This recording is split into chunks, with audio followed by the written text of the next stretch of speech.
Hello, my friend. Before we talk about growth, let's talk about the quiet cage we often build for ourselves with just a few words. Labels can feel comforting because they sound honest. I'm lazy. I'm angry. I'm not good enough. But in Buddhist wisdom, this is the subtle trap of clinging. Clinging to a passing mood as if it were your identity. Clinging to one imperfect moment as if it were the whole truth. A wave rises and falls, yet we call it the ocean. A cloud drifts by, yet we swear the sky is gone. Here's the truth spoken gently but clearly. You can act lazily today and still not be a lazy person. You can lose your temper once and still not be an angry person. These are conditions, not destiny. When you see this, you're practicing mindfulness, seeing what is happening without turning it into a permanent story about who you are. Now make it real with one small, honest action. Set a timer for 10 minutes and clean one corner of your space. Send the apology text. Finish the single task you've been avoiding.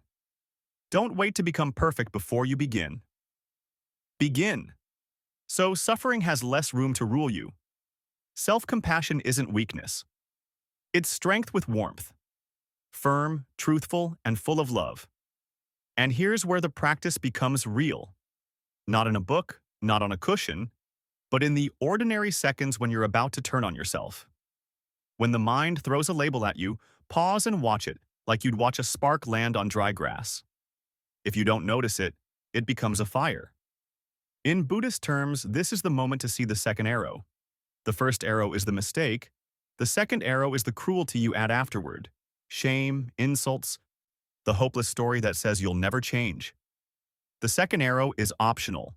Most people keep shooting it because it feels familiar, like discipline. But it's not discipline. It's self-harm in polite clothing. So choose a different response, one that is both loving and sharp with truth. Name the fact without poisoning your identity. I procrastinated. I snapped. I avoided. Then name the condition. I'm tired. I'm overwhelmed. I'm afraid. This is not making excuses. It's seeing causes and effects clearly. And once you see the causes, you can change the conditions. Now take the next step like a practitioner. One breath to soften, one action to rebuild. Drink water. Stand up. Do 5 minutes. Not as punishment, as care. Each time you do this, you're breaking the old habit of self-condemnation and training a new habit. Steady effort, guided by compassion. This is how the path stays continuous. Now let's take it one step deeper, because real change isn't loud. It's quiet, daily, and stubbornly kind.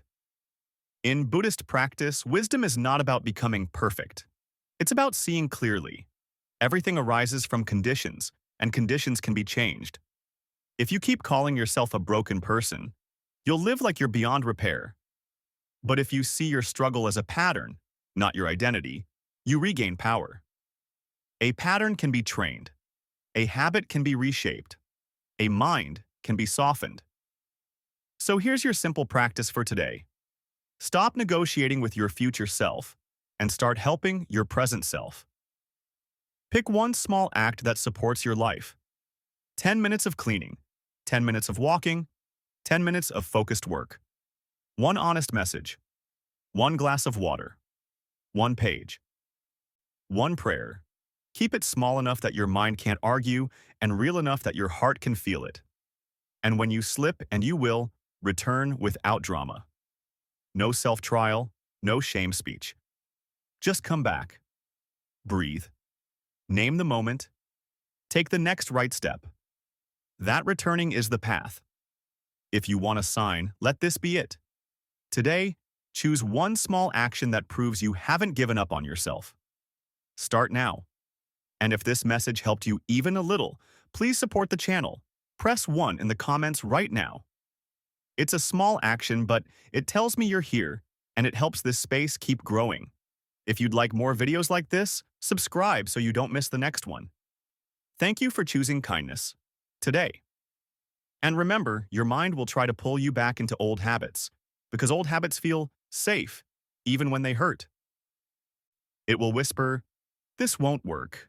You always fail. you'll never change. Don't fight that voice with anger. Just don't obey it. In Buddhist practice, you learn to watch thoughts the way you watch traffic. Cars pass, but you don't chase every car. A thought is not a command. A feeling is not a prophecy. So when the storm comes, return to something simple. Breath, body, one clear step. Feel your feet on the floor. Relax your jaw. Exhale slowly. Then ask one honest question. What is the kindest next action I can take in the next 5 minutes? Not the biggest, not the perfect, the kindest. Maybe it's washing your face, maybe it's clearing one small mess, maybe it's turning off your phone for 10 minutes, maybe it's saying, I need help, and actually reaching out. This is how you build a new life, by choosing one sane step when your mind wants to collapse. You don't need a new personality, you need new practice. And practice is just love, repeated until it becomes your home. So here's what we've learned together. You are not your labels, you are not your worst moment, and you are not broken. In the light of Buddhist wisdom, your suffering is not a life sentence. It's a signal.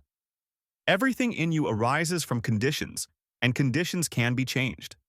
When you stop shooting the second arrow of shame, when you return with a calm breath instead of self-hatred, you reclaim your power. Real growth doesn't need drama. It needs truth, kindness, and a small step taken again and again. My advice is simple and realistic. Choose one small action every day that supports your life. 10 minutes of focus. One honest message, one clean corner, one quiet walk, one prayer. When you slip, don't punish yourself. Return. Returning is not failure. Returning is practice. And practice done with love becomes transformation. If this message gave you even a little strength, please support the channel. Press 1 in the comments and subscribe so you don't miss the next videos. We'll keep walking this path together. One breath, one step, one kinder day at a time.